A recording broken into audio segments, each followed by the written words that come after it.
I crossed half the country just to protect the only thing that was truly mine. And God knows, I never meant for that fortune to become a curse. But the night I stepped off the coach in Montana, I realized I had no way back.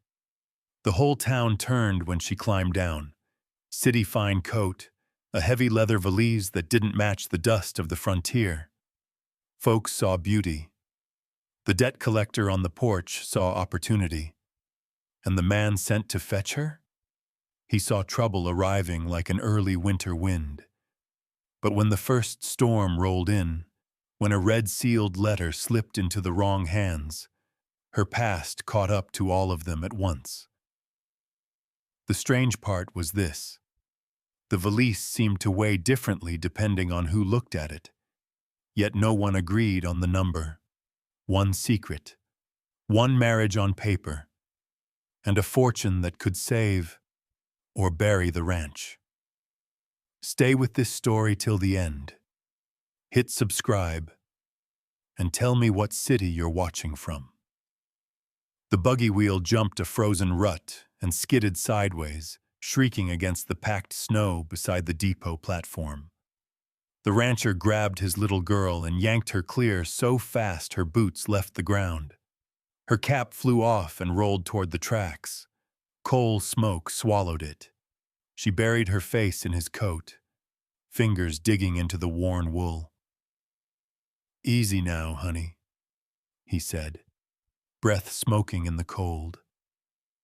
His hand stayed on her shoulder a moment longer than it needed to. The yard smelled of iron, horse sweat, and wet wool. Snowflakes whispered down out of a low Montana sky, catching in the brim of his hat and in the red scarf wrapped twice around the girl's neck. Half the town had come to see the afternoon train, but their eyes weren't on the locomotive. They were on him, on the crumpled sheet of paper crushed in his fist. Foreclosure. Red stamp like a wound. Bank letters neat and merciless at the bottom. The whistle screamed. Steam rolled over the platform, turning faces into pale shapes and eyes into lantern glow. Boots scraped, spurs clinked.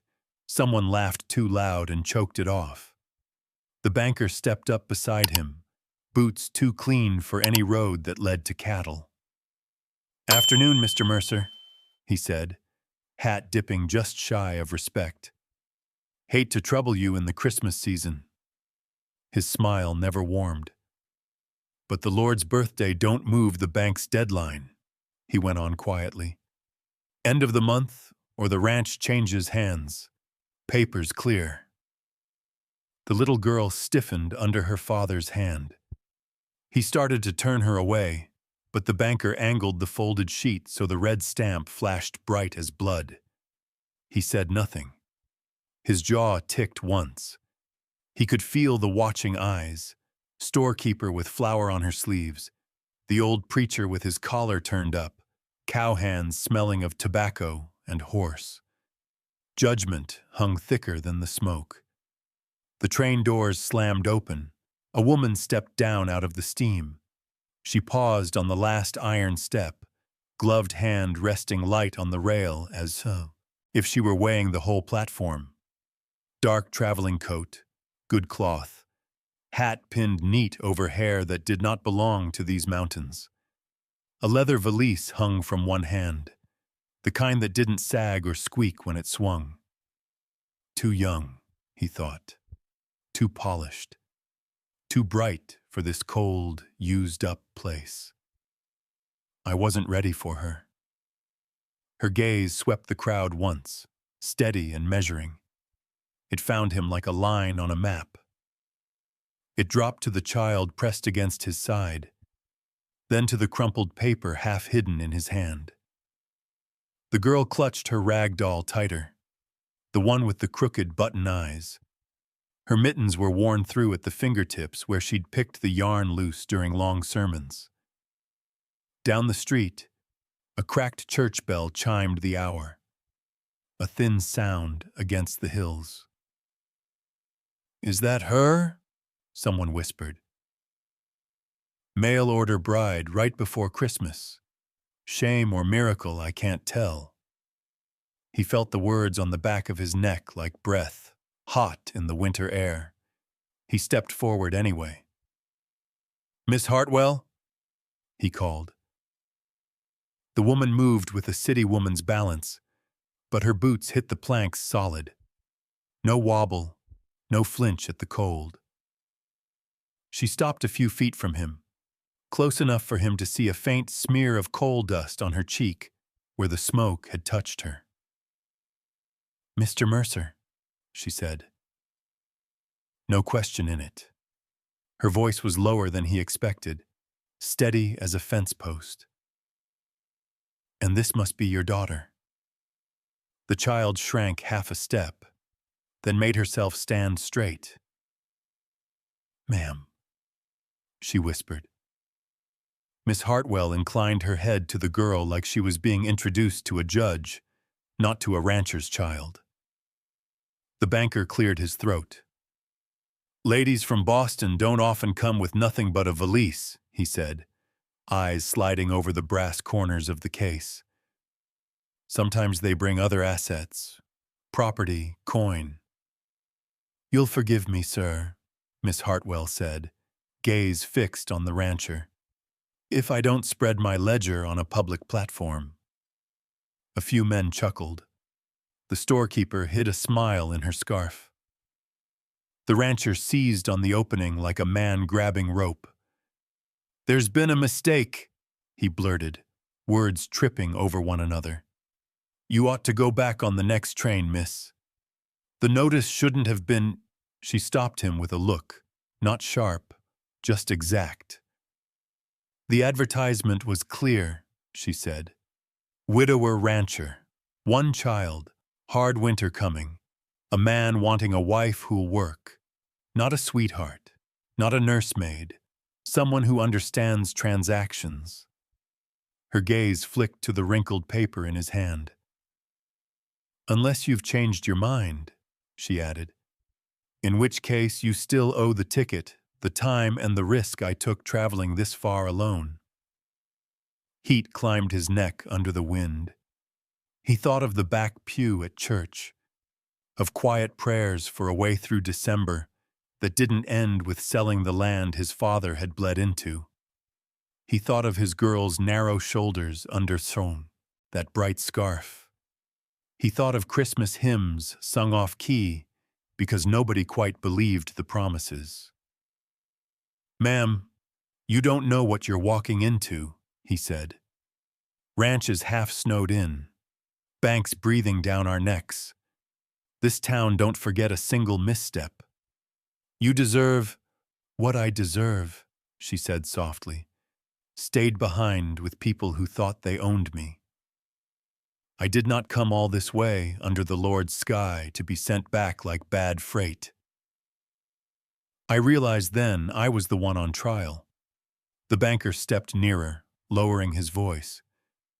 "If the ladies brought funds," he murmured, "that could be very helpful.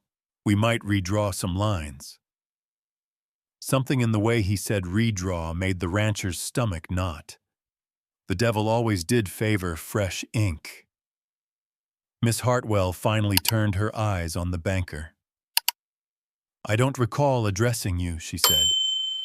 "And if you are the bank, you'll be dealing with us as a household, not with me as a purse." "Us?" he echoed. She took a small step forward until her shoulder lined with the rancher's arm. Not touching. Just there.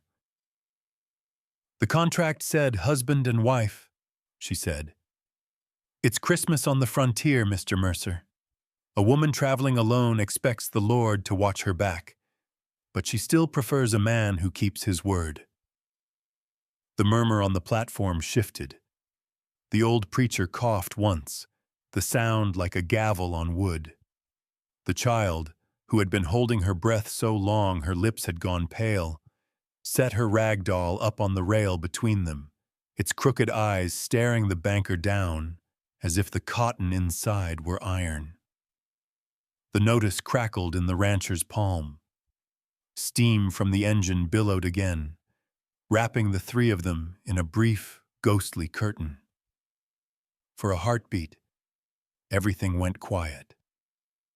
He heard his own pulse, the thin bell down the street, and his daughter's whisper as she nudged the doll closer to the stranger.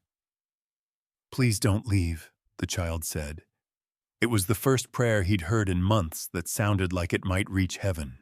The buggy rattled hard the moment they left the depot, snow spitting sideways across the open road like needles. The little girl held the rail with one mittened hand and her father's coat with the other, bracing herself as the wheels dipped into another frozen rut. Miss Hartwell didn't flinch. She planted her boots on the floorboard and balanced like she'd done it 100 times, the valise set tight against her calf. Snow gathered along the brim of her hat. Coal dust still smudged one cheek where the train's breath had touched her. No one spoke at first. The horse's hooves drummed a steady rhythm over the hard earth, the kind that could thump straight into a man's ribs. The rancher kept his eyes forward and his jaw set like old wire, every line in his face pulled taut. Finally, the woman adjusted her gloves and broke the silence. "Mr. Mercer," she said, voice level, "before we travel any farther, we ought to speak plain." He grunted. It wasn't permission, but it wasn't refusal either. "I didn't come west for romance," she continued, "nor to be handled like some frightened girl. I came because I require work, safety, and a place to put down honest roots. Your advertisement promised those things." The rancher's fingers tightened on the reins. He didn't look at her. "This land's no warm parlor, ma'am," he said. "Winter'll close the roads by week's end. House is small, work's heavy, and I ain't—" He stopped, throat tightening. "I ain't promising anything beyond what was written." Miss Hartwell nodded once, brisk and accepting. "Good, because I'm not asking more than that." The child glanced between them, unsure, then rummaged inside her coat to pull out her battered tin. She set it on the seat beside her with surprising firmness. Inside lay bandages, a stub of salve, and a tiny wooden cross wrapped in cloth. "This is her kit," the rancher muttered. "She keeps it close in winter." Miss Hartwell studied the tin with a softening she tried to hide. "A child who prepares," she murmured. "That tells me more about your home than any advertisement." The girl shrank a little, but didn't look away. She reminded the woman of someone she once had been. Small, listening hard, learning where danger hid. "I used to be that child." Wind rose, sharp and whistling. The buggy swayed under its force. The horses huffed steam with every breath. Miss Hartwell shifted, reaching into her valise. The latch clicked open. The rancher's gaze jumped to it before he could stop himself. His knuckles whitened on the reins. But she only pulled free a pair of work gloves, well made but clearly used, and a notebook bound in worn leather. She flipped it open on her lap. "Your stores," she said. "Tell me what's left. Flour, salt pork, beans, lamp oil, blankets. If I'm to pull my weight, I need to know the ranch's condition." "You ain't even seen the place yet," he muttered. "But I can listen," she replied. "A household survives winter by numbers as much as labor." He exhaled slowly through his nose, a man weighing pride against need. "We're low on lamp oil," he admitted, "and the barn roof leaks on the north side. Won't matter unless the winds shift. Hoping they don't." Miss Hartwell wrote with quick, tidy strokes. The rancher watched from the corner of his eye, not trusting the interest that stirred in him at the sight. Behind them, beyond the rise, a lone rider shadowed the road. The woman didn't glance back, but her shoulders tightened as though she felt the stare settling on her like frost. The rancher felt it too, a weight between the shoulder blades that whispered trouble always walked on its own horse. The child noticed first. She leaned toward her father. "Pa," she whispered, "there's someone following." He didn't turn. "Keep your eyes ahead," he said softly. "Let him choose his own cold." Miss Hartwell closed her notebook. "If that's the bank's man," she said, "we should set expectations here and now. I will not have my worth measured in coin, yours or mine." The rancher swallowed hard. "No one's turning you into a purse, Miss Hartwell." "Good." She straightened her gloves. "Then we understand one another. I'll do the work required. I'll not be coddled. And I'll not be dismissed because your neighbors can't mind their own fences." Snow gusted across the road, swirling around the wheels. The girl huddled closer to her father, tugging her scarf tight. The woman lifted her chin toward the mountains. "And when we arrive," she said, "I expect to see the place exactly as it is. A partnership begins with truth." The rancher let out a breath he hadn't realized he'd been holding. Truth.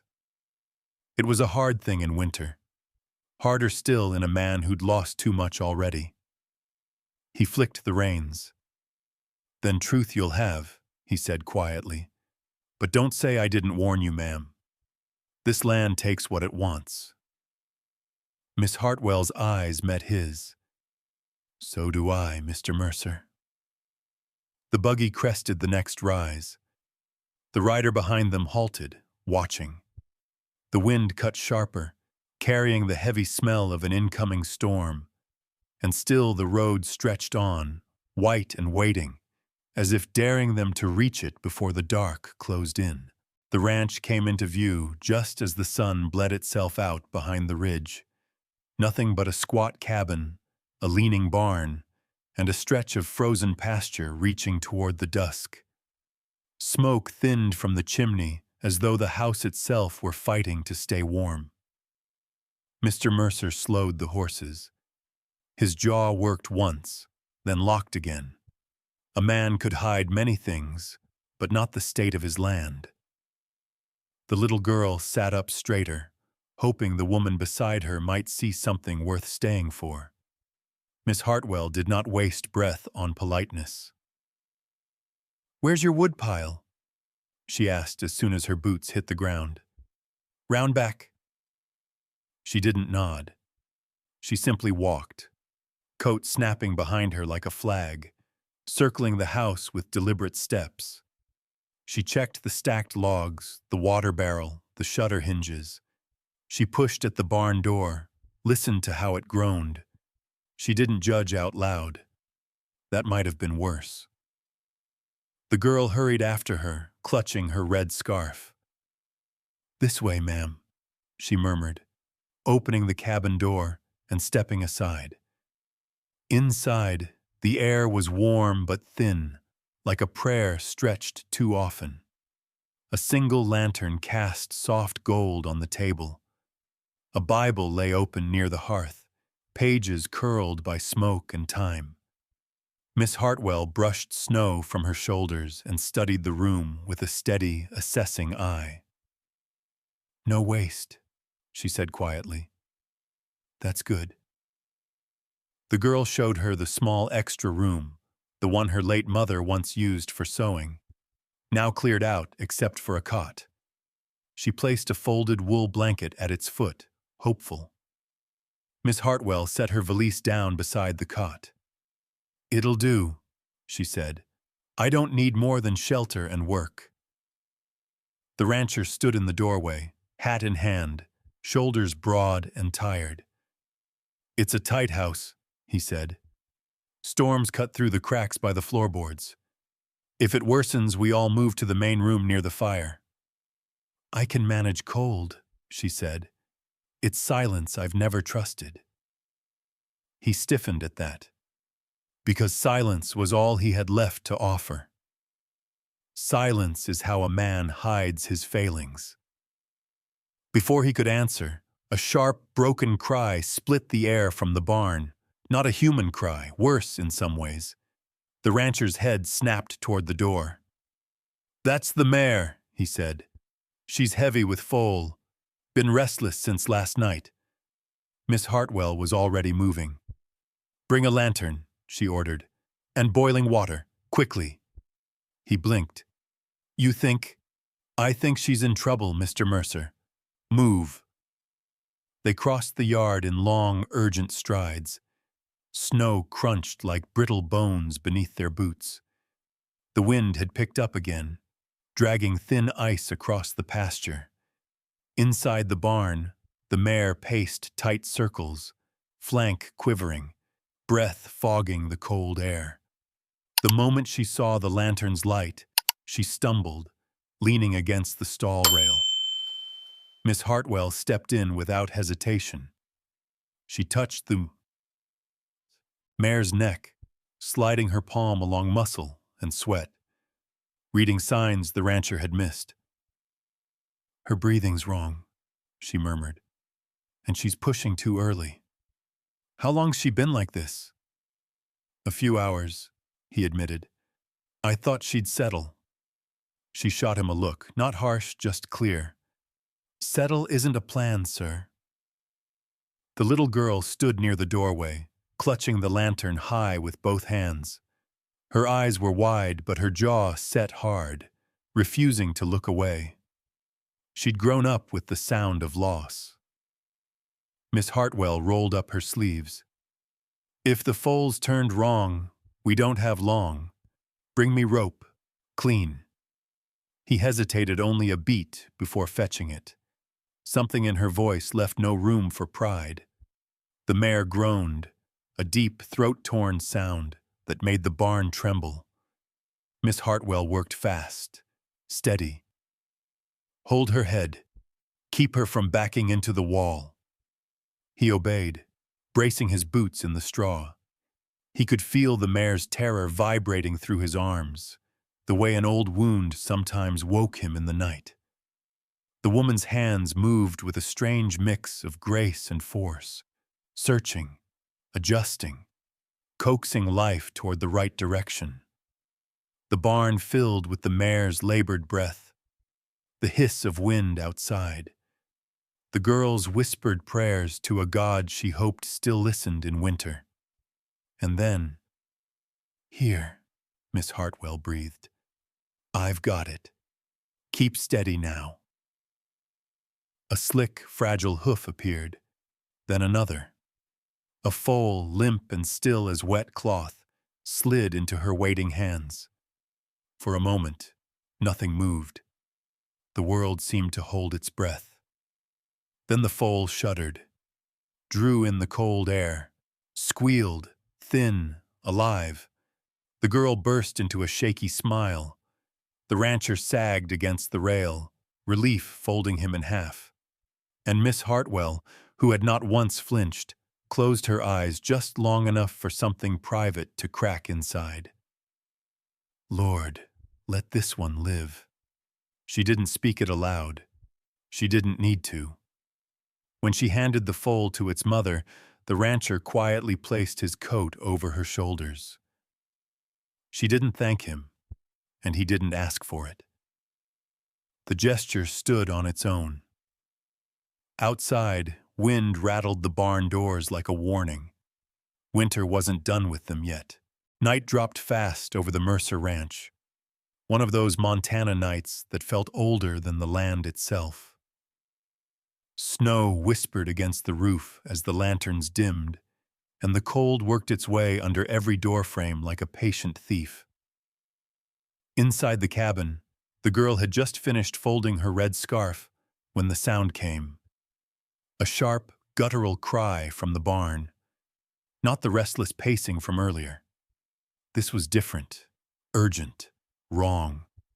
Mr. Mercer was on his feet before the chair fully scraped back. "She's starting," he said. But Miss Hartwell was already pulling on her gloves. No, she corrected softly. She's struggling. He grabbed a lantern. She grabbed the bucket and towels. The girl wrapped the scarf around her neck, then followed without being told. She didn't want to be left where fear could find her alone.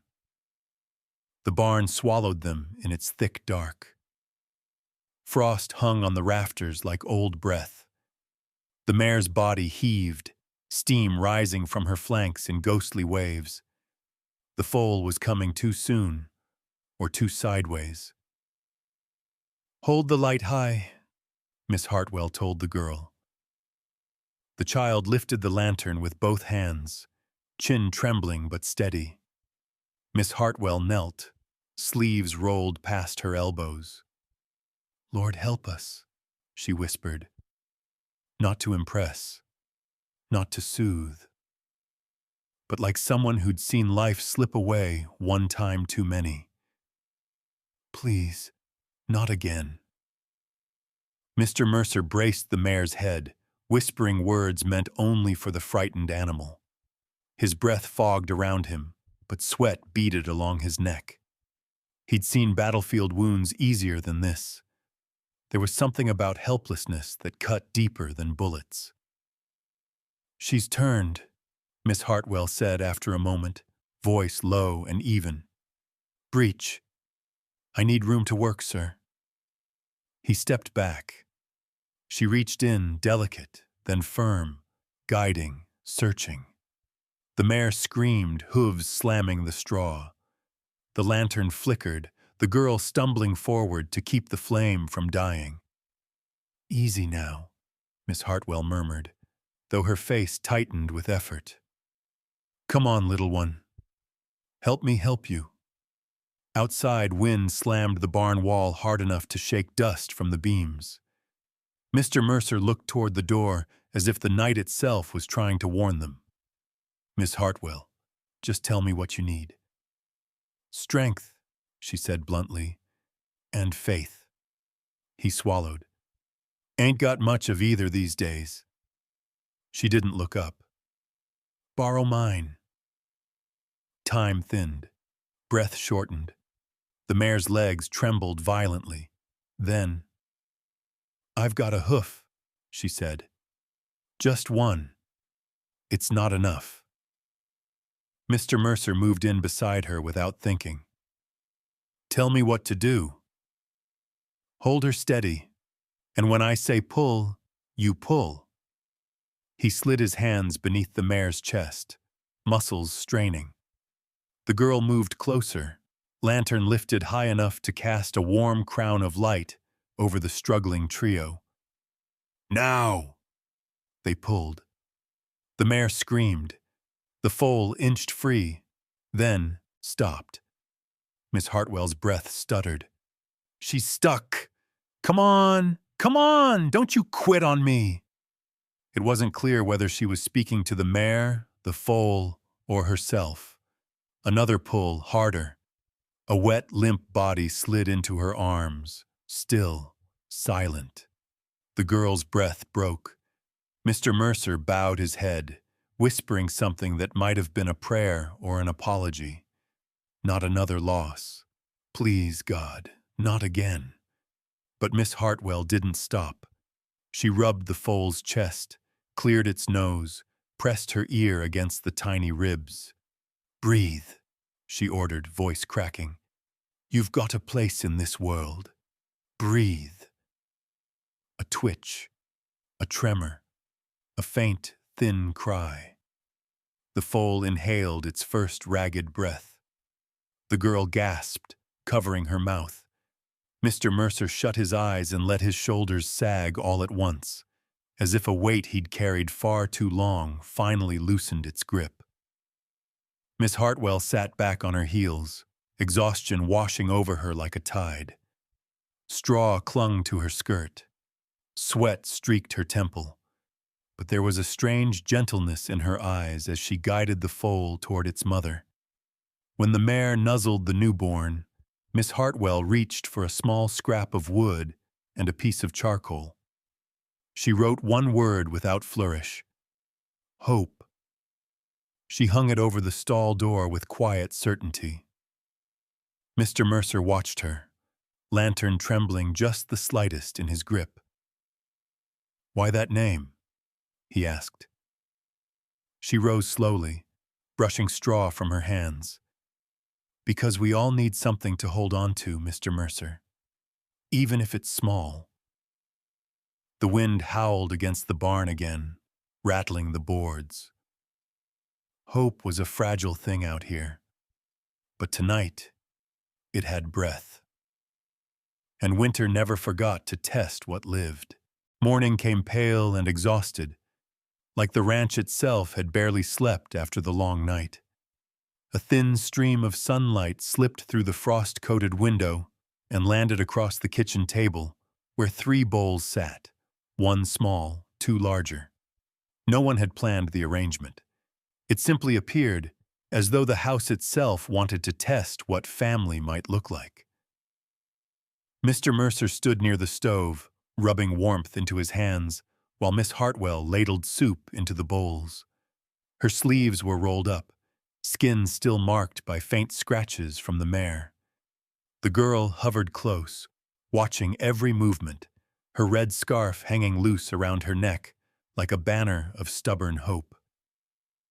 "Eat," Miss Hartwell said simply, placing a bowl in front of the child. "Yes, ma'am," the girl whispered. Mr. Mercer hesitated before sitting. "We should talk about yesterday," he said. Her spoon didn't pause. "We worked. We saved her. That's all." He shifted. "It's not all." She finally looked at him, quiet, steady, the way someone looks when expecting to be doubted. "I meant what I said at the station," he told her. "We ought to marry sooner than planned. The town's talkin'. Winters don't forgive a house with rumors inside it." She wiped her hands on a cloth. "All right, Mr. Mercer. But 1 month of distance. We work. We observe. We don't pretend to be anything we aren't." His brows lifted just a fraction. "That's agreeable." The girl placed her spoon down and carefully pushed the smallest bowl closer to Miss Hartwell, nudging it into the pattern. 3. She wanted her counted. Not as a stranger. Not as a guest. Outside, a soft clatter echoed through the yard, hoof prints in fresh mud that didn't belong to their horses. Miss Hartwell's eyes flicked up. "You expecting company?" "No," he said. "Not today." But he didn't move toward the door. Not yet. Not while the girl was eating. That was the habit of a man who'd learned to measure danger by the weight of tiny footsteps. After breakfast, the girl slipped outside to check on the newborn foal. Miss Hartwell retreated to the small room the girl had prepared the night before. She closed the door halfway, not shut, not open, then set her valise on the bed. For a moment, she just looked at it, as if something inside demanded courage to face. Then she unlatched the brass clasp. Inside the valise lay a folded wool dress, a leather-bound journal, a small wrapped parcel. And beneath those, a thick envelope sealed with red wax. She lifted it, thumb tracing the crest pressed into the sap. A signet ring lay beside it, coiled on a thin cord. Her breath hitched. "Lord, give me strength to do this right." She tucked both items beneath the dress, too quickly, too protectively, and that was when she realized she wasn't alone. The girl stood in the doorway. Her eyes were wide but not frightened, more like she'd walked in on a secret she instinctively knew she shouldn't repeat. Miss Hartwell straightened. "You should knock, sweetheart." The girl nodded, stepping back, but she didn't run. Children who had lived through loss never ran from the truth. Miss Hartwell closed the valise gently, locking it with a tiny click. "This stays between us," she said. Not a command, but a request. The girl swallowed. "Yes, ma'am." Just before she left, Miss Hartwell added softly, "Nothing in there hurts you. Remember that." The girl almost smiled. Almost. When the door closed, the woman pressed a palm to her chest, letting out a breath she hadn't meant to hold. Secrets weighed more in winter. In the hallway, Mr. Mercer was passing by when a corner of the envelope's red seal caught his attention beneath the half-open valise. He didn't stop, didn't ask. But something sharpened in his eyes, as if the sight had hooked into an old instinct, the kind a man carries home from war. Always know what danger is hidden in your own house. He walked outside, boots crunching over snow as he checked the yard. A single set of horse tracks trailed toward the far fence, then disappeared into the trees. Someone had been watching the house at dawn. By the barn, the girl brushed the newborn foal with gentle, careful strokes. When she saw him, she hurried over and took his hand, small fingers gripping his as though to anchor him to something simple and good. "Papa," she whispered, "is everything all right?" "Sure," he said softly. "Just making certain the world's still where I left it." Behind them, Miss Hartwell stepped out onto the porch, coat tightened around her shoulders. Her gaze drifted toward the tree line where the tracks vanished. Mr. Mercer followed her eyes. "Looks like someone paid us a visit." "They didn't knock," she said. "No," he replied. "They didn't." For a long moment, neither spoke. Snow drifted lazily between them, settling on the empty bowl she'd placed outside for the barn cats. Then the girl tugged his sleeve. "Papa, who'd come this early?" He didn't answer. Because sometimes a man knows the storm is coming long before the first wind hits. The wedding happened the way winter storms do on the frontier. Quiet, sudden, without ceremony for those who weren't meant to see it. Reverend Bram arrived at dusk, hat dusted with frost, Bible held tight beneath his coat. He nodded to Mr. Mercer, then to Miss Hartwell, as if he'd been expecting this from the moment her boots first touched Montana soil. They stood near the hearth, the fire casting a trembling gold on the wooden walls. The girl held a handful of dried prairie grass as her bouquet, squeezing the stems until her knuckles went white. She didn't smile. Children who feared being left didn't smile at fragile moments. But she didn't look away either. Reverend Bram cleared his throat. "You both come here of your own will?" "Yes," Mr. Mercer said. "I do," Miss Hartwell answered, voice steady as hammered iron. Her eyes didn't lift to meet his. They didn't need to. Every choice she'd made since stepping off that wagon had already been a vow in itself. They signed the book with quick, sharp strokes, two strangers agreeing to stand inside the same storm. No promises of love, no talk of forever, only the necessary truth of survival. When it was done, Reverend Bram softly closed the Bible. "Winter don't wait for hearts to catch up," he murmured. "Sometimes the Lord lets folks build trust first and feeling later." He left before full dark, boots crunching the snow that had begun to fall again. The girl blew on her fingers to warm them, staring at the two adults as if memorizing some new, uncertain shape of life. After supper, Miss Hartwell swept the floor, as though the wedding were nothing more than one more chore to finish before night. Mr. Mercer stepped outside to check the barn door, running his palm across the latch with unnecessary force. He didn't know how to breathe with another soul in his house. "It's been so long," something inside him whispered. "Too long." When he came back inside, the girl tugged at his sleeve. "Papa, do we call her anything different now?" He hesitated, glancing at the woman by the window, lantern light soft on her face. "Not yet," he said. "Give her time." The girl nodded. She understood more than most adults. Names were bridges, and some folks weren't ready to cross. Outside, the wind picked up, whistling a warning through the chinks of the cabin. Miss Hartwell set her broom aside. "There's talk in town," she said without turning, "about me leaving before the thaw." "Folk talk," he replied. She folded her arms, watching the storm's shadow crawl across the yard. "They're betting I'll run."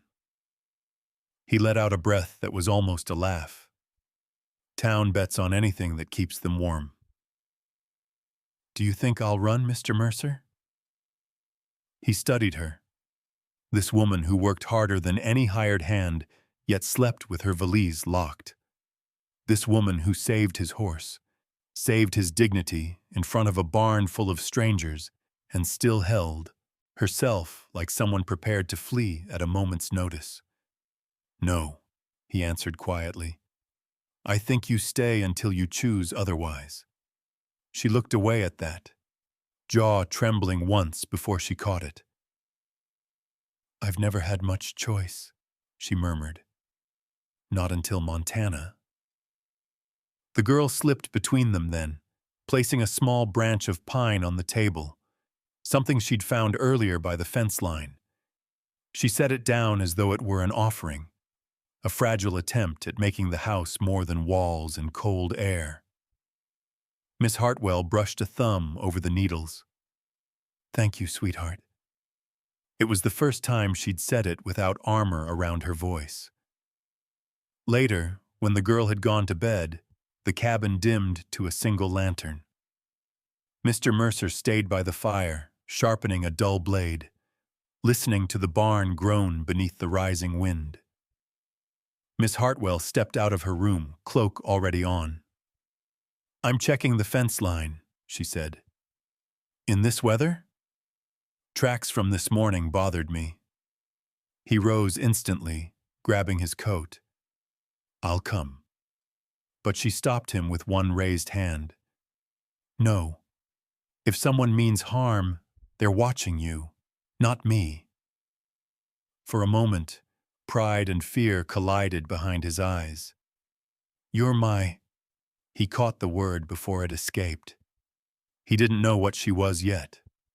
Not wife, not partner, not stranger either. She stepped closer, the faint smell of soap and straw clinging to her. "This marriage protects your daughter," she said softly. "Not me. I can walk invisible if I have to." He swallowed hard. "That's the part I hate most." She blinked, startled by the admission, then pulled her cloak tight and stepped into the cold. Snow wrapped around her like a veil as the door shut behind her. Mr. Mercer stared at the latch long after she'd gone, blade forgotten in his hand. The girl's small voice came from the loft ladder. "Papa? Will she come back?" He looked at the door again. "I reckon she will." But the truth burned low in his chest like an ember. "Lord, please, don't let this house become empty again." And outside, somewhere in the dark, a lone set of hoof prints waited to be found. Winter settled deep into the valley, thick enough to muffle sound, harsh enough to test whatever truth lived inside a home. Days blurred into one long breath of work. Out here, love didn't grow from words. It grew from labor, from the grit trapped beneath your nails, from the weight you carried beside someone without complaint. Miss Hartwell rose before dawn each morning. She moved through the kitchen with quiet precision, checking the ledger she'd started her first night in the cabin.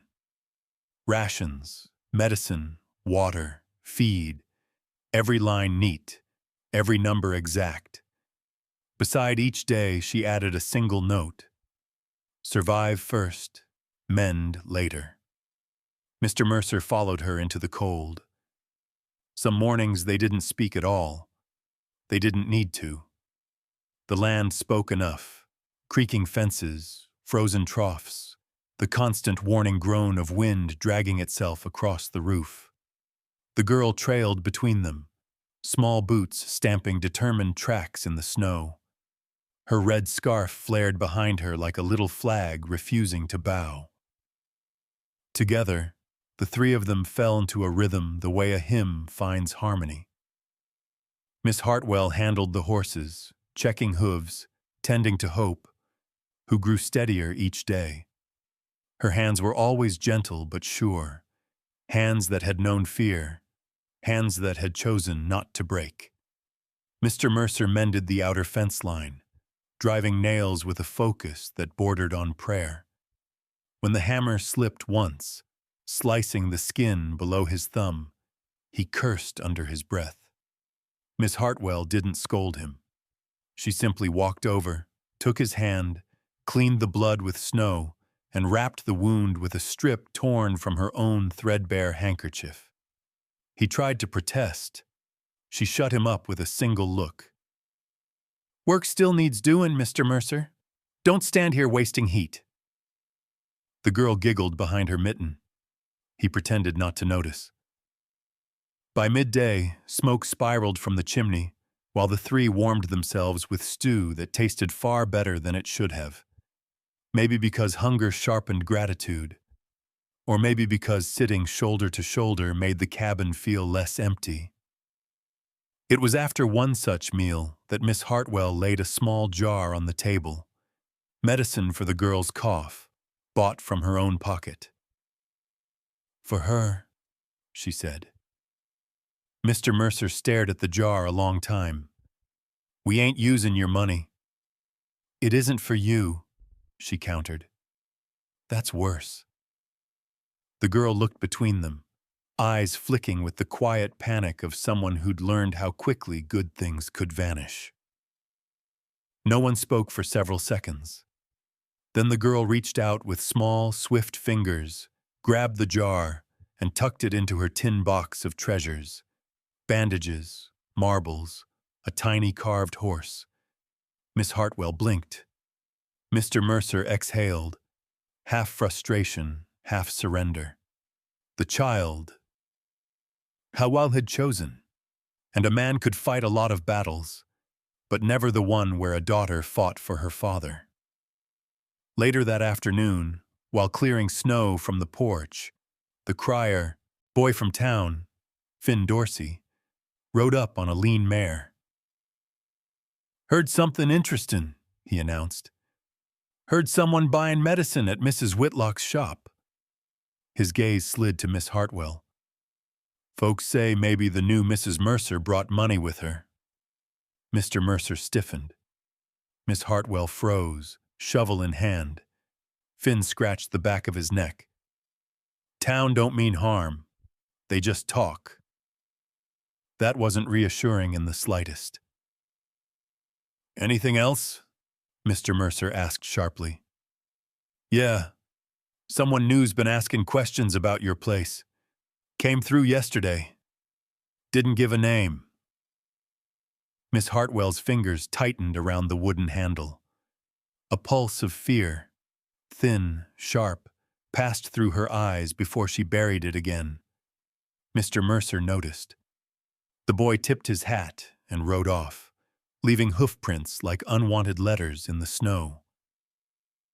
When the sound faded, the ranch grew quiet again. Too quiet.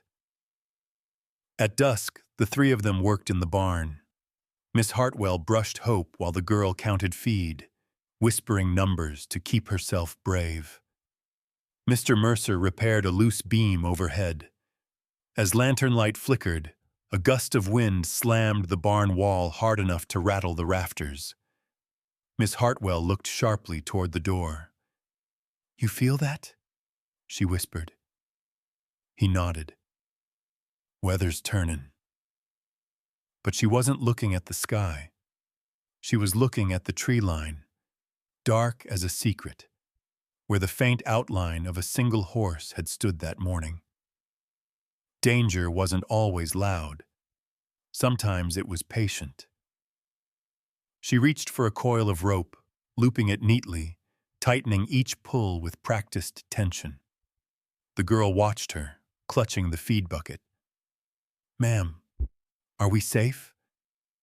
Miss Hartwell knelt, brushing a loose curl from the child's forehead. "We will be," she said softly, "but only if we pay attention." Behind them, Mr. Mercer paused his hammering. He didn't turn. He didn't speak.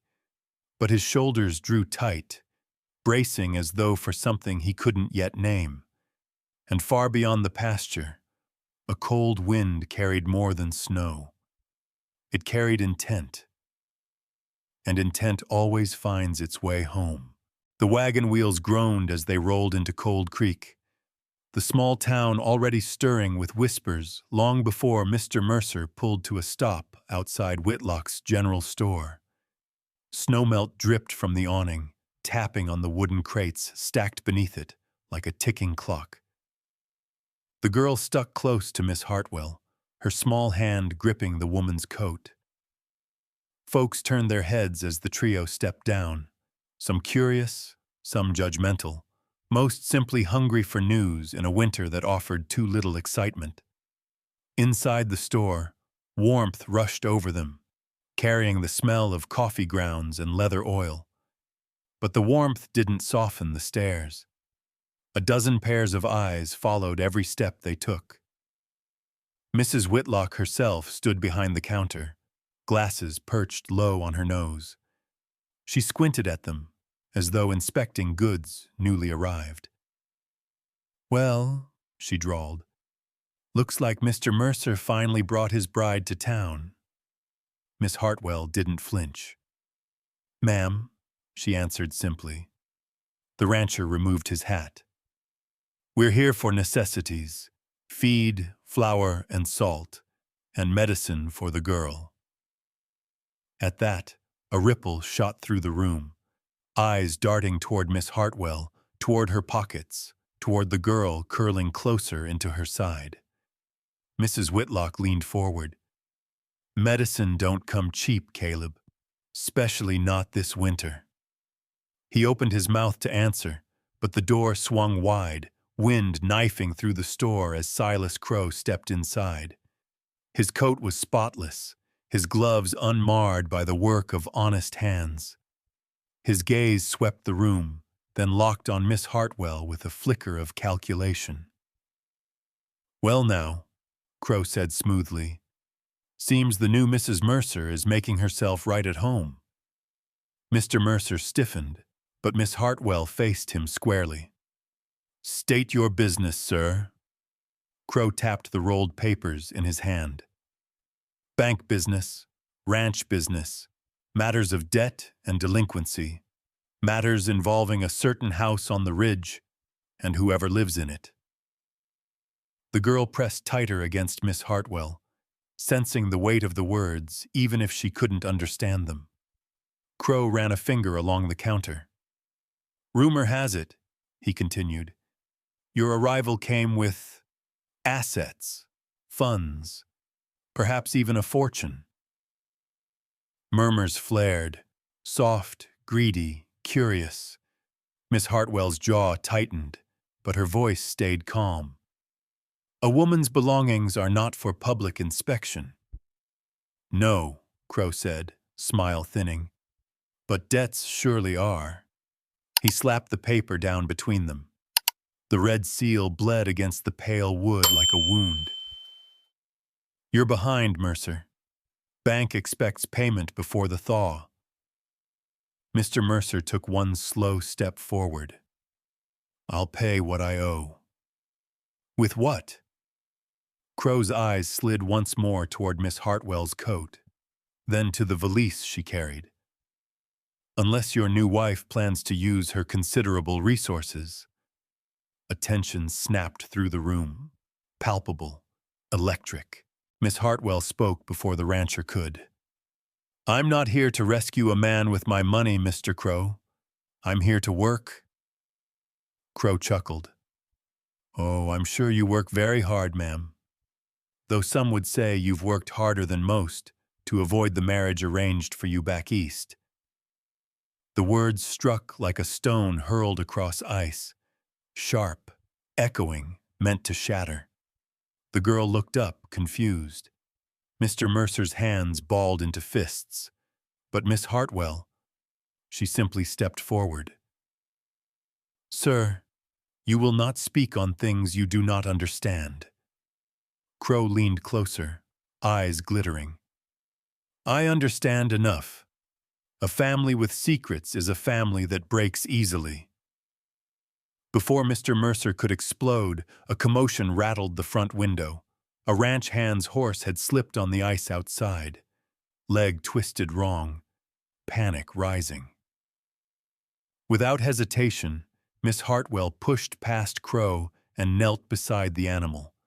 Cold bit into her gloves as she assessed the injury, issuing brisk, clear orders. Hold him steady, don't pull, you'll make it worse. Bring me a strap, now. Men scrambled to obey her. She wrapped the injured leg, adjusted the joint with practiced touch, and guided the panicked horse back to its feet. The store fell silent. Even Crow's smirk faltered. Mrs. Whitlock murmured, almost reverent, Well, I'll be. She knows her business. Mr. Mercer stepped to her side, shoulders squared. Like I said, we'll pay our debts, and we'll do it our way. Crow straightened his coat. His smile returned, but it was colder now. You've bought yourself time, Mercer, not safety. He tipped his hat toward Miss Hartwell. As for you, ma'am, secrets don't stay buried in a small town. He left the store, door slamming behind him like a gunshot. For a heartbeat, all was still. Then the girl reached for Miss Hartwell's hand. Ma'am, did we do something wrong? Miss Hartwell squeezed gently. No, sweetheart, but trouble comes even when you're right. Mr. Mercer gathered their supplies. Let's go home. Yet as they stepped out into the brittle light, each of them felt it. That the snow under their feet was no longer just winter's weight. It was the weight of being hunted. And hunted families need more than courage. They need a plan. The storm didn't announce itself with thunder or distant warning. It came like a curtain dropped over the world. One moment gray sky, the next a wall of white swallowing the horizon whole. Snow spun in vicious spirals, the kind that erased fences, paths, memories. Mr. Mercer stepped out onto the porch, breath frosting instantly. Storm's turning fast, he said. Inside, the lantern flickered as Miss Hartwell scanned the windows, her face sharpened by instinct. We need everything tied down, animals secured, no time to lose. The girl clutched her red scarf, eyes darting between the two adults. Papa, it feels worse than last time. He gently brushed a hand over her hair. Stay inside, sweetheart. Keep the fire up. Don't open that door unless I call. But the wind howled through the gaps in the cabin like something old and angry, and the girl's small nod did little to steady his heart. Miss Hartwell fastened her cloak. I'll start at the barn. I'll go with... A sharp cry cut him off. Hope's cry. The foal's thin, terrified voice pierced the storm. It came from somewhere beyond the barn, farther than any of them wanted her to wander.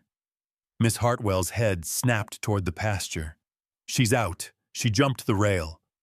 "Damn it," he breathed.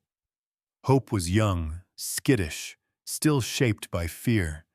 If she ran blind into a whiteout, she'd vanish like breath. The girl's voice quaked behind him. "Papa, don't go far." But the rancher was already grabbing a rope, jaw clenched against something heavier than snow. Miss Hartwell caught his arm. "Caleb, listen. We secure the house first, then the animals. If you chase her now, you risk—" "She's part of this ranch," he snapped. "She's how we rebuild come spring. It's not worth your life." He hesitated just long enough for regret to flicker across his eyes. Then the wind screamed, and Hope's cry echoed again, fainter. He pulled free. "I'll get her." He sprinted into the storm. Miss Hartwell swore under her breath, the first time the girl had ever heard her do so. The woman rushed to the porch, yanking loose a coil of heavy rope. She tied one end to the porch post, winding it twice, checking the knot with icy fingers. The other end she slung across her shoulder. "Stay inside," she ordered the girl, pushing her gently but firmly back into the cabin. The girl's eyes brimmed with tears she refused to shed. "I don't want him lost again," she whispered. Neither did Miss Hartwell.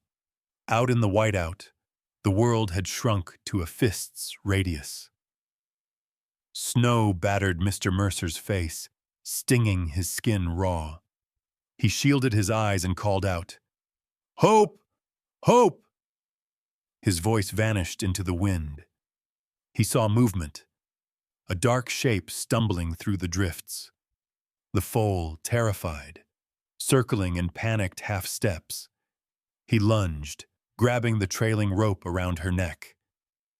"Easy now," he murmured, though his lungs burned. "Easy, girl." But with Hope secured, the real terror hit him. He couldn't see the ranch. He couldn't see anything. The world was a white void swallowing sound and direction. The rope he should have tied to the porch. He hadn't. Pride had taken his hands. Fear had taken his judgment. Not again. Something inside him broke. "Lord, don't let me leave her an orphan." He staggered forward, dragging Hope beside him.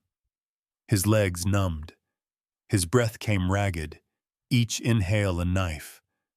The sky and ground blurred into the same merciless white.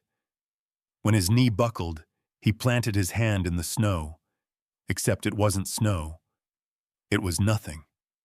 A drop-off he hadn't seen. Hope jerked back wildly, the rope biting into his wrist. His vision swam. Then, a tug. A hard, sure yank on the rope around his arm. Miss Hartwell's voice tore through the blizzard. "Caleb, hold on!" The lifeline rope she'd tied to the porch dragged behind her like a vein connecting her to home. Snow coated her hair, her lashes, her coat. But she moved with the determination of someone who had once lost everything and refused to do it again. She reached them. First the foal, then the man. She shoved Hope toward the rope line, forcing the frightened animal into motion. "Walk," she commanded. "Now!" Hope obeyed. Some creatures recognized salvation when it spoke. She turned back to the rancher. "Up," she said, gripping his collar. "You're not dying on this land." His lips were blue, breath shallow. "Thought. I had it," he rasped. "You didn't," she snapped. "And we need you alive." They followed the rope she'd anchored, inch by inch, until, through the white chaos, the dim glow of the cabin lantern appeared like a star that refused to be smothered. The door burst open. The girl stood there, lantern in hand, shaking but unbroken. Her small voice cracked. "Papa, come home." They stumbled inside. Heat hit their frozen skin like salvation. Mr. Mercer collapsed near the hearth, breath shuddering. Miss Hartwell dropped to her knees beside him, checking his fingers, his pulse, his color. "You stupid, stubborn man," she whispered, voice breaking. "Don't make me chase you into a storm again." His eyes fluttered, searching her face. "I didn't mean to scare her. You scared us both." Outside, the storm clawed at the cabin walls with furious hands, and somewhere in that roar lived a truth none of them wanted to name. One more mistake like that, and winter would take someone they couldn't afford to lose. The cabin door slammed shut behind them, cutting off the blizzard's scream. Heat from the hearth rolled across the room, but it barely touched Mr. Mercer. His skin was pale, fingers stiff, breath thin as thread. Snow clung to him like frostbite's shadow. "Get those wet clothes off him," Miss Hartwell ordered, voice sharp with fear she didn't allow to surface. "Now!" The girl dropped the lantern beside the fire, hands trembling as she fetched blankets. She didn't cry. Not yet. Children who had already tasted grief learned to hold tears like last rations. Miss Hartwell stripped off his coat, then his shirt, working fast, jaw set. His body shuddered violently as the cold loosened its grip enough to let pain in. "Stay with me, sir," she murmured. He tried to speak, but the words fell apart. "I lost the trail." "You nearly lost your life." She pressed her palm against his sternum, gauging his breath, his warmth. Too cold. Far too cold. Without hesitation, she pulled off her own outer layers and wrapped herself against him, sharing heat the way someone who understood survival before propriety ever mattered. "Papa?" the girl whispered, voice cracking. "I'm here, sweetheart," he rasped, though his eyes barely opened. "I ain't going anywhere." But fear flickered in the girl's gaze as she watched him struggle to stay conscious. Miss Hartwell tucked the blankets tight around both of them. "Bring more wood," she told the child. "Keep the fire alive." The girl nodded, racing to the woodpile with frantic, purposeful steps. Each log she carried was a prayer. "Don't leave me. Not him too." For a long moment, the only sound was the storm beating against the cabin, rhythmic and cruel. Miss Hartwell leaned closer, letting her breath warm his face. "You don't get to quit," she whispered. "Not while she's still watching that door for you." He blinked, eyes focusing on hers, through the blur. "You came for me." "Of course I did." "You tied the rope." His lips twitched in something like shame. "I should have—" "No," she cut in. "You shouldn't have gone out alone at all." He swallowed, breath hitching. "Hope." She ran. "And you ran after her instead of staying where you were needed." The wound in his chest was deeper than cold. She could see it. "The ranch can't lose stock. Not now." She looked at him, really looked. The frost on his lashes, the bruise spreading along his pride, the fear of failing everyone depending on him. "Sir," she said softly, "your daughter needs you more than any foal." A small sob escaped from the girl, who had been stacking wood silently. She pressed her face against Miss Hartwell's shoulder. That did what the cold couldn't. It shook him. He forced his arm around the girl, pulling her close despite the numbness. "I'm sorry, baby," he whispered. "I'm so damn sorry." The girl clung to him, burying her face in his neck. I thought God was taking you too." "No, sweetheart," he murmured. "He brought someone brave enough to pull me home." Miss Hartwell felt her breath hitch at that, not from pride but from the unexpected sting of being seen. It was then he noticed the small bruise on her wrist where the rope had bitten in. "You hurt yourself," he murmured. She shrugged. "Better me than you." Silence settled, warm and heavy, until he spoke again. "You saved my life. Because it needed saving." Another moment passed, slow, intimate in its quiet truth, before he reached toward her valise sitting beside the hearth. The clasp was broken from the earlier chaos, the corner of an envelope peeking out. His fingers brushed the seal. "Vivian." His voice softened. "What's this?" Her breath caught, not in fear, but resignation. The storm outside wasn't the only one she'd been outrunning. She reached past him, pulled the valise close, and for the first time since arriving in Montana, she opened it without hiding. Inside lay the sealed envelope, stacks of carefully folded documents, and the signet ring shining like a confession. "This," she said quietly, "is why men have followed me across 3 states." He stared, not at the money, but at her expression, wary, exhausted, ready to run if he judged her wrong. "I didn't tell you," she continued, "because I refused to become a purse for any man. Not again." The words cracked something inside her. "I just wanted a place where survival wasn't a transaction." She didn't say it out loud, but he heard it anyway. The girl edged closer, peering at the papers with wide eyes. "Ma'am, is it bad?" "No, sweetheart," she said gently. "It's only dangerous if people think money matters more than people." Mr. Mercer leaned forward, breath steadier now. "You could have bought your way safe."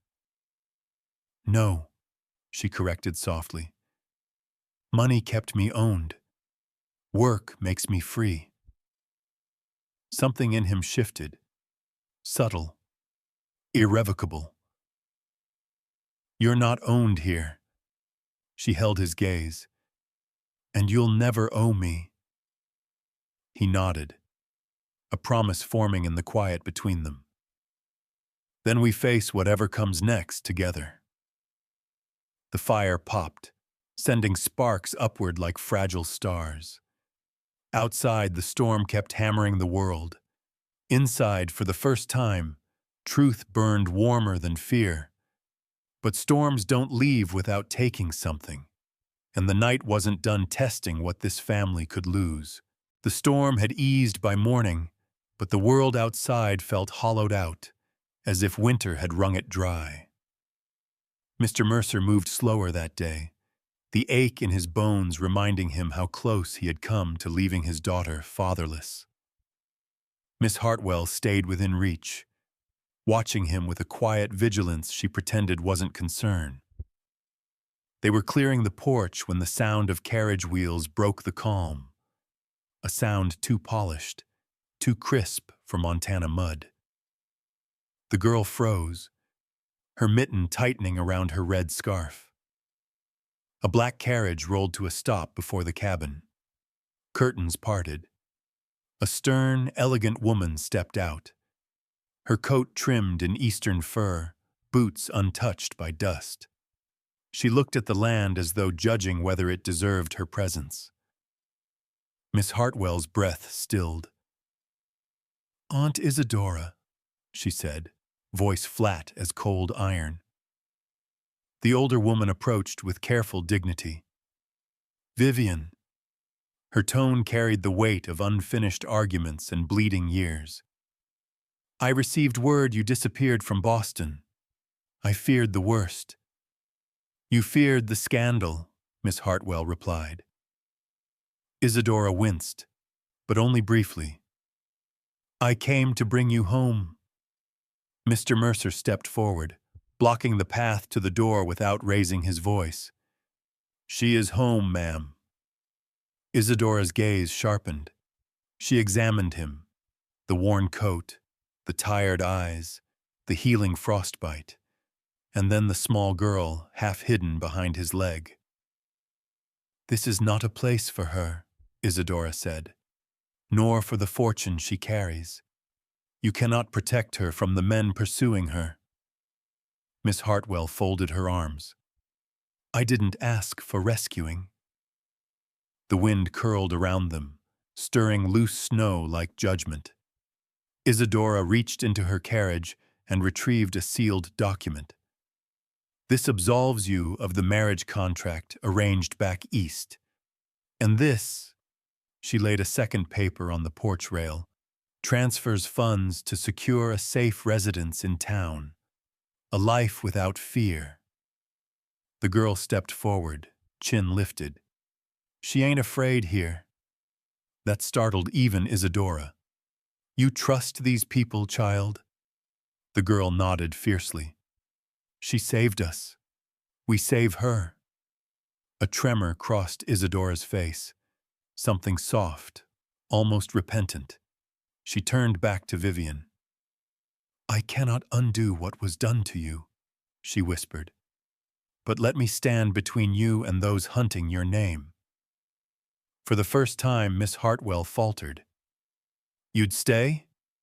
Here? If it keeps you alive.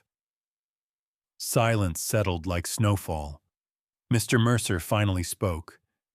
Ma'am, if you're here to help, I won't turn it away. But this ranch has rules. He looked at Vivian.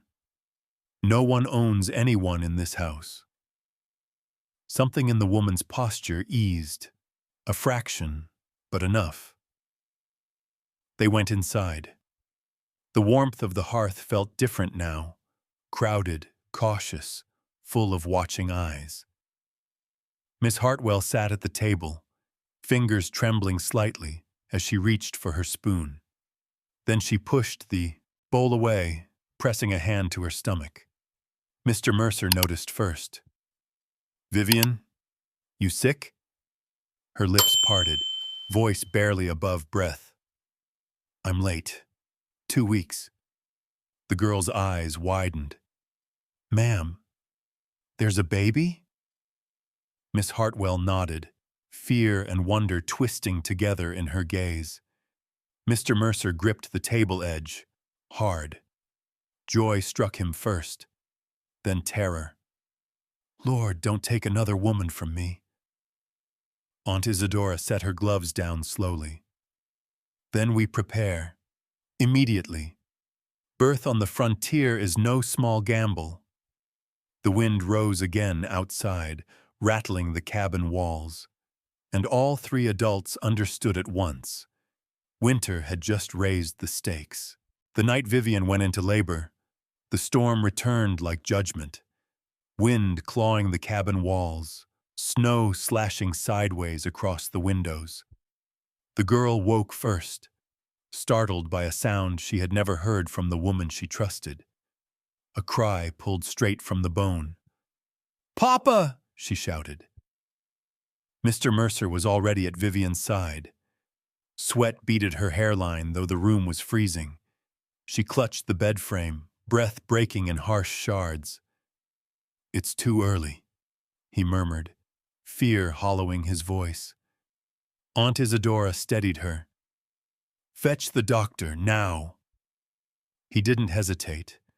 Coat on, boots half-tied, he plunged into the blizzard. Every step was a prayer. Lord, don't take her.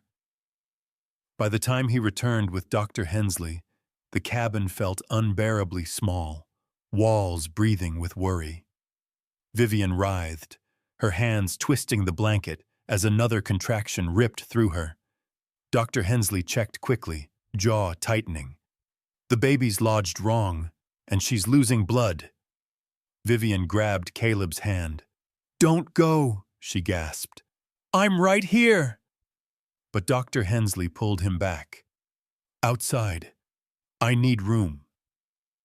He resisted until Vivian nodded, breathless yet steady. Only then did he step out, the door closing like a sentence. The girl slipped her hand into his. "Papa, God's listening. I know He is." He wanted to believe her. Inside the bedroom, Vivian cried out again, a raw, breaking sound that dragged him straight back to the night he lost his first wife. His knees weakened, his breath stuttered. "Not again, I can't bury another." The door opened. Dr. Hensley emerged, face pale. "Caleb, we may have to choose." He shook his head immediately. "No. The baby is stuck. If I try for both, I could lose both. If it gets worse, you must choose who we save first." The words carved straight into him. The girl's fingers clenched his. "No," she whispered. Dr. Hensley laid the paper and pen on the table. "Sign when you're ready. I don't have long." He stared at the page, unable to breathe. His hand refused to rise. The girl stepped forward, lifted the pen with trembling fingers, and placed it in his palm. Her voice cracked. "Save her, Papa." Something inside him shattered. Tears blurred the ink as he signed his name in a jagged line. He felt the moment his soul split. Dr. Hensley seized the document and rushed back inside. He dropped to his knees, the girl wrapping both arms around him as the storm threw itself against the walls. Minutes stretched thin as wire. Then, silence.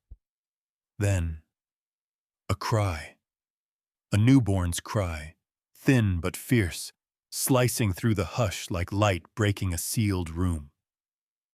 Caleb and the girl raced to the doorway. Vivian lay exhausted but breathing, her chest rising unsteadily. A tiny bundle rested against her, wailing with a stubborn, perfect will to live. "They're both alive," Dr. Hensley said, voice trembling with relief. "Barely, but alive." Caleb reached her, sighed, knees giving way as he bowed over her hand. "Vivian, you hold on harder than the storm." A ghost of a smile touched her lips. "You came back," she whispered. "Always." She looked toward the baby. A girl. The girl climbed onto the bed, eyes shining. "Hi, little sister." Vivian reached for the wooden tag she'd prepared days earlier, blank until she knew if the baby would live here or be carried away by grief. With shaking fingers, she wrote one word and tied it to the infant's blanket. Home. Caleb choked on a breath that was half joy, half surrender. He kissed Vivian's forehead, then the baby's tiny fist. Aunt Isadora, standing near the window, let tears fall without shame. "The Lord heard," she whispered. The storm outside finally softened, wind tapering into tired sighs. Snow eased its assault, settling over the roof in a peaceful hush, as if winter too bowed to the cry of new life. Caleb wrapped an arm around all three of them, woman, daughter, newborn, feeling the truth settle heavy and holy in his chest. He had not just survived the season. He had been given a family to fight for. And somewhere above the fading storm, grace wrote its own quiet promise. They were not alone anymore.